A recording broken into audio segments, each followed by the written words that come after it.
kana wanga wakangwara ivava tichipedza service nhasi ubva waenda paprofile picture yako wonobvisa prophet ubva waisa murume wako ipapo zvobva zvatogadzirisika. Leave this service, go and change your profile picture from the prophet to your wife or to your husband, and it's corrected there and then.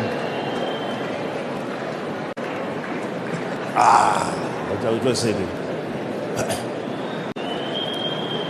It was said.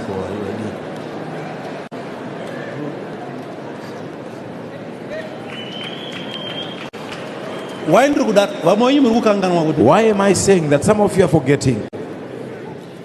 He's not just a prophet. It's another's husband. It's another's husband.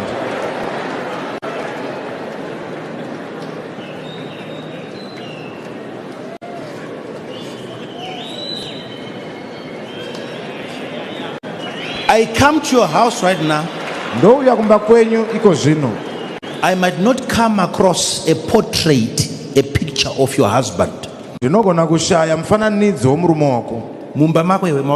your house, where you put things together. But I'm there. In your bedroom, I'm actually looking at you like this. As you are sleeping like this.